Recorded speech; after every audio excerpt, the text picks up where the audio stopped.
Hey guys, short follow-up video on the D.A.R.T. Right after my video went online, only the next day I got lots of messages, guys, telling me that they are not able to order the P6 13mm thermal camera anymore. For now it seems like there's only some leftovers of the 9mm one. I was like, oh wow, holy shit, that's actually good news because people seem to like my stuff, right? Everyone's is ordering like a 13mm lens. But then I got in contact with Alibaba and I told them, yeah, you guys, the listing you gave me is out of 30mm lenses. Will you restock them? How long does it take for you to restock them? And then I got message that it's not gonna happen because they decided to discontinue the P13, the P6 with the 13mm lens and the P6 altogether because it will be replaced by a new version. It's gonna be named the C, like Caesar, C6. Should be similar, even slightly shorter build size, but it's not out yet. They sent me a video. Picture quality was actually super crisp, but the video they sent me was very choppy. Something was off. It was not looking like it had a high frame rate, how we are used to the N6 or P6 core. And we talked up and down a bit, and she was not able to get in contact to the engineer. I haven't got the new video now. So right now we are pretty much free floating in the air. We don't know how that C6 thermal core is gonna perform. Once it is available, I will order one right away. Hopefully it doesn't take too long so I can get my hands on and can confirm that it is a suitable replacement for the P6. It has a much better frame rate than the weird. It looked like 15, like the camera. Like the video file itself was 25 frames a second, but the picture when you were able to see like a passing by car and a bike, and it was choppy. Something was off about it. Picture was really crisp, really crisp and clean and contrast rich. But yeah, until I get one in my hand and can confirm it is working, of course. I'm pretty sure it's gonna need I'm gonna have to redo the firmware because it's gonna use different UART codes again and everything. So yeah, this sucks monkey butts pretty much because like one day after release, I get message that they discontinue the camera it uses, which totally sucks.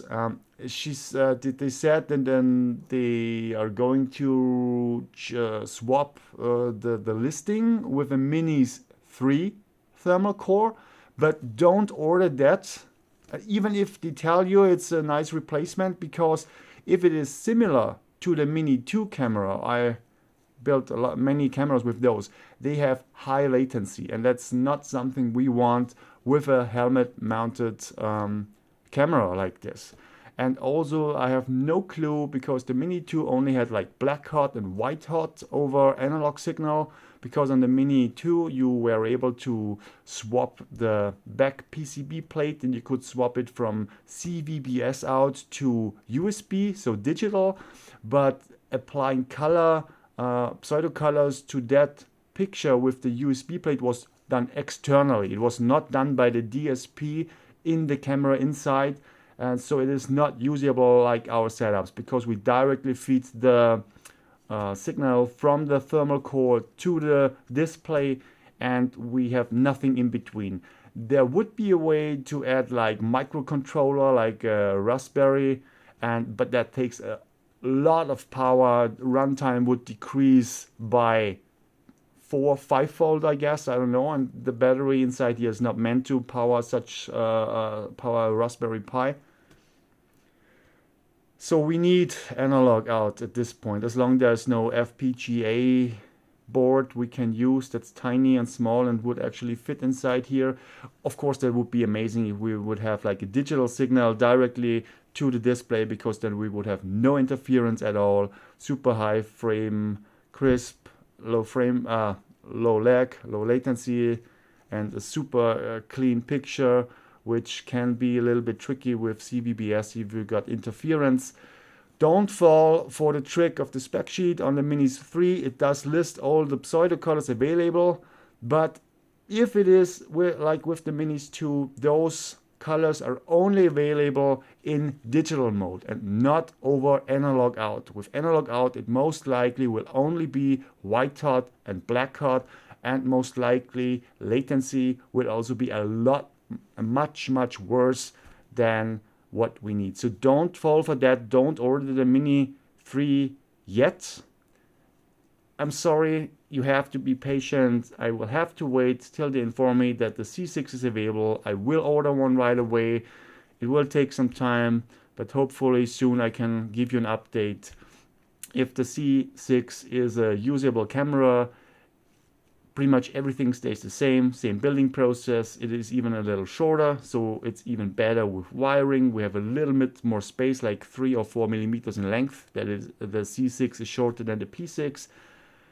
And yeah, I'm sorry, this is really the worst case scenario ever. Like one day after I released that thing, the main component of it gets unavailable and discontinued.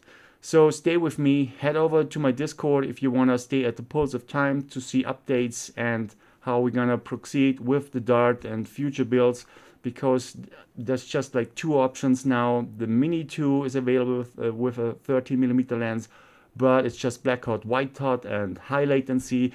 I suppose the Mini 3 is kind of the same, also just black hot, white hot, and high latency. And yeah, the C6 is the only hope we have now, because the N6 is discontinued, but that was only available with a 9mm lens, and the P6 now gone as well.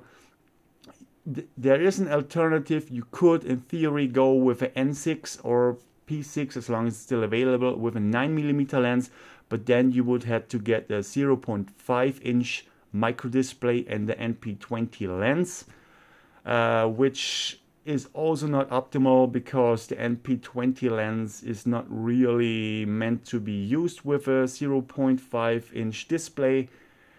I made that with one of my Gremlin builds. It does work. It's kind of cool because there's a lot of picture, because the display of course is bigger, and the NP20 lens, the magnification makes it look really big, but there's slightly an optical bulge. It looks kind of like when you look through the ocular, like a CRT screen, like with it is slightly rounded and not a flat screen you're looking at like it is supposed to be.